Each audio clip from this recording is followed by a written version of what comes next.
గుండె జల్లు మంది. గుండె జల్లు మంది ఉదయ్ కిరణ్ గారిది, మదన్ గారు డైరెక్టర్. అవును.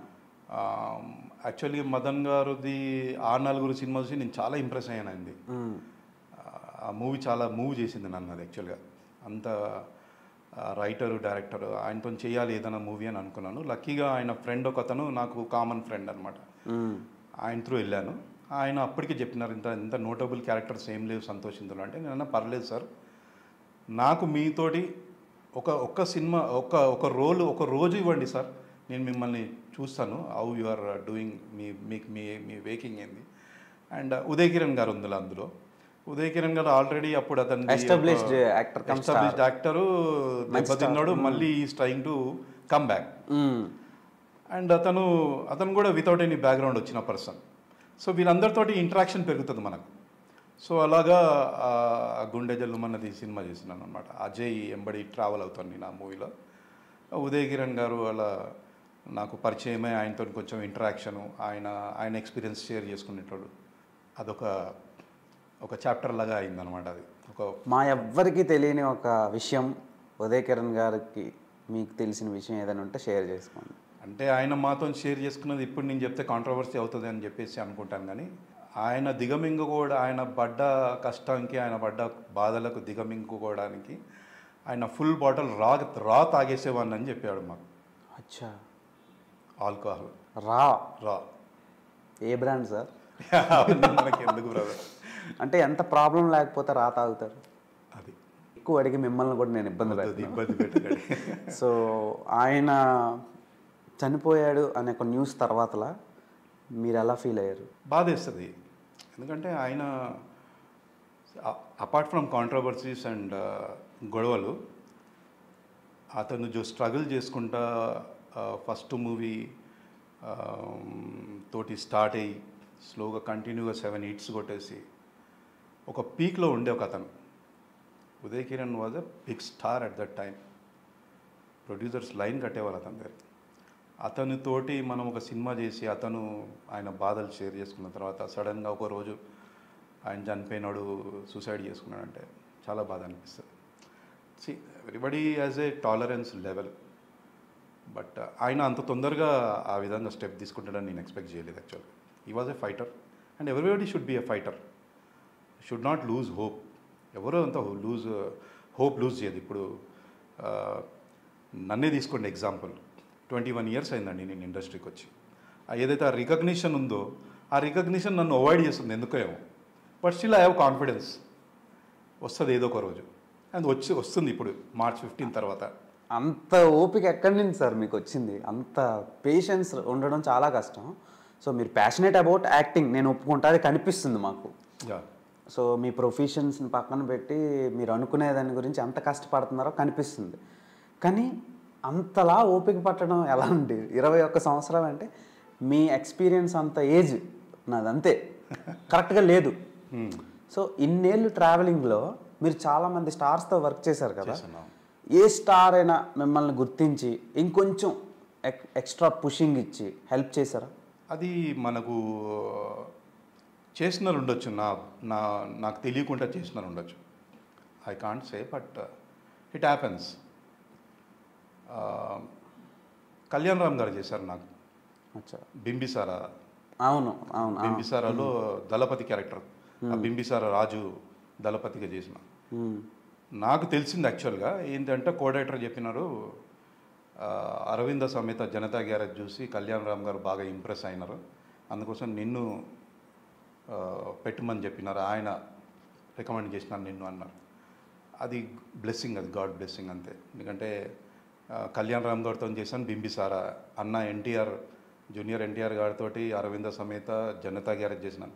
బాలయ్య బాబు గారితో డిక్టేటర్, అఖండ అండ్ ఇంకొక మూవీ గుర్తొస్తలేదు నాకు. 3 movies చేశాను. మన లిస్ట్లో ఉంది, నేను అది మీకు మళ్ళీ రిమైండ్ చేస్తాను. సో వీళ్ళతో చేసిన ఆ ఎక్స్పీరియన్స్ వేరు. అండ్ లక్కీగా నాకు కళ్యాణ్ రామ్ గారితో ఏదైతే నేను అనుకున్నాను అతనితో చేయాలని చెప్పేసి నాకు ఆయన్నే ఇచ్చినారంటే అది దేవుడి వరమే అనుకుంటా నేను. Okay, super. కాసేపు ప్రొఫెషన్ పెట్టి పర్సనల్ లైఫ్లోకి వద్దాం.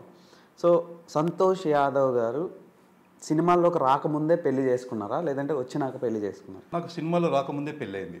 అంటే మా మా యాదవ్స్లో ఎలా అంటే అప్పుడు ఒక కుర్రాడు 22, 23 వచ్చినాడు, ఏదైనా జాబ్ చేస్తున్నాడు, సెటిల్ అవుతుండంటే మాకు పెళ్లి చేసేసేవాళ్ళు. అప్పుడు నా పెళ్ళైనప్పుడు నా ఏజ్ 23, నా వైఫ్ ఏజ్ 18. లవ్ మ్యారేజా అరేంజ్ మ్యారేజ్. తర్వాత లవ్ చేసుకున్నారా? అది ఆబ్వియస్లీ అవుతుంది కదా. మీరిద్దరూ ఒకటే కాలేజ్లో జాయిన్ అయినప్పుడే నాకు డౌట్ వచ్చింది. అంటే అది మ్యారేజ్ అయ్యి పిల్లలు పుట్టిన తర్వాత మేము ఇద్దరం లా చేస్తున్నాము. అంటే ఎందుకు టైం వేస్ట్ చేయాలి, ఇంట్లోనే ఉండి రెగ్యులర్ వేస్ట్గా అని చెప్పేసి తను కూడా గ్రాడ్యుయేషన్ అయింది అప్పటికి. సో కలిసి చదువుకున్నారు. కలిసి ఈ కాలేజ్ కూడా లైఫ్ ఎంజాయ్ చేద్దామని చెప్పేసి లా జాయిన్ అయినా. మీరు చాలా లైసెన్స్డ్ లవ్ని ఎంజాయ్ చేశారు సార్. అది అందరికీ దొరకదు.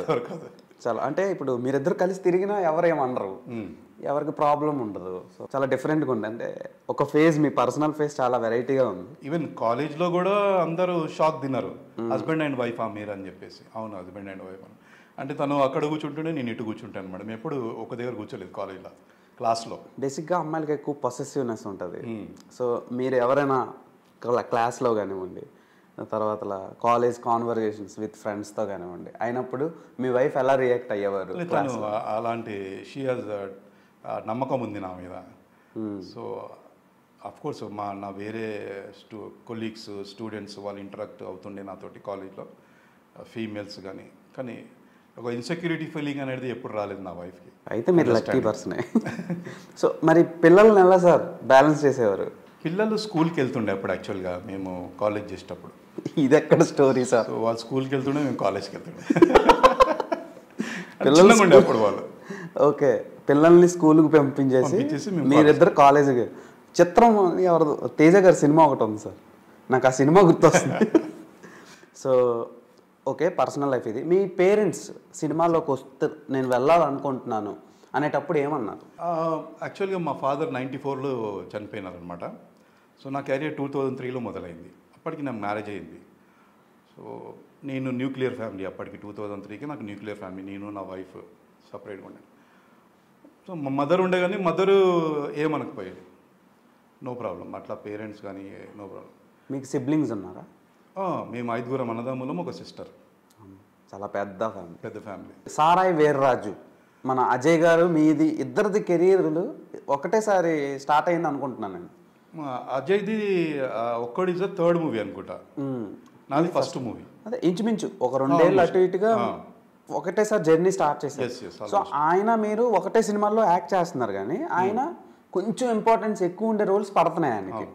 సో ఆయనతో పాటు మీరు యాక్ట్ చేశారు సారాయి వీర్రాజులో, ఆయన మెయిన్ లీడ్, మీరు వన్ ఆఫ్ ద క్యారెక్టర్. నేను second villain. Ajay Ghosh first villain, main villain, నాది second villain. Okay. DS Kannan దానికి డైరెక్టర్, అతనిది డెబ్యూ మూవీ. కాజా పాషా అని చెప్పేసి అతను థియేటర్ డైరెక్టర్. ఓకే. థియేటర్ డ్రామాలది డైరెక్ట్ చేస్తారు ఆయన. దానికి casting and workshop, acting workshop అవి చేసేవాడు. కో డైరెక్టర్ కూడా అతను దానికి. అతను యాక్చువల్గా నేను థియేటర్ కూడా చేశాను, డ్రామాలు అవి చేశాను నేను. సో నన్ను నేను ప్రదర్శించిన నాటకాలలో అతను నన్ను చూసి ఈ క్యారెక్టర్కి అతను సూట్ అవుతాడని పిలిపించాడు నన్ను, కాజాపాషా పిలిపించి. అక్కడ డిఎస్ కన్నన్ గారితో ఇంట్రొడ్యూస్ చేయిస్తే కన్నన్ గారు చూసి అప్పుడు కొంచెం నేను సన్నగా ఉండే, నీకు 1 month టైం ఇస్తున్నాను, నాకు కొంచెం భారీ పర్సనాలిటీ తయారు చేసి చూపెట్టాను అన్నాడు. ఆ క్యారెక్టర్ అట్లాంటివి. సార్ 1 month అయితే కష్టం, నాకు ఇంకొద్దిగా టైం కావాలి సార్ అన్నాను. ఓకే అన్నారు. సో అప్పుడు అతని స్క్రిప్ట్ వర్క్ అయిపోయింది, ప్రీ ప్రొడక్షన్ వర్క్ జరుగుతుందన్నమాట సినిమాది. నాకు 1 month టైం ఉండే, 145 days టైం ఉండే.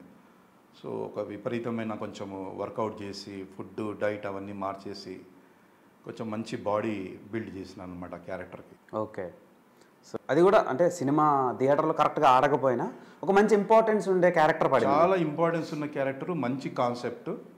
అన్ఫార్చునేట్ ఏంటంటే అది తెలంగాణ పీక్ మూమెంట్లో రిలీజ్ అయింది. అప్పుడు థియేటర్స్ అన్ని బంద్ అయినాయి. ఒక 15 days థియేటర్స్ బంద్ అయినాయి మన హైదరాబాదు తెలంగాణ ఏరియాలో.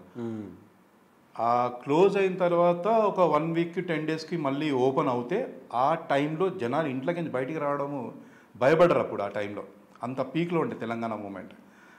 థియేటర్లో రిలీజ్ అయింది దేవి 70 mm, జనాలు రాలేదు, రీచ్ కాలేదు అది యాక్చువల్గా. అలాంటి న్యూ ఏజ్ మూవీ ఇప్పుడు రిలీజ్ అవుతే మాత్రం హిట్ అవుతుండే డెఫినెట్గా డెఫినెట్గా. ఇప్పుడు వర్కౌట్ అవుతున్నాయి అలాంటి ఎక్స్పెరిమెంటల్ ఎక్స్పెరిమెంట్స్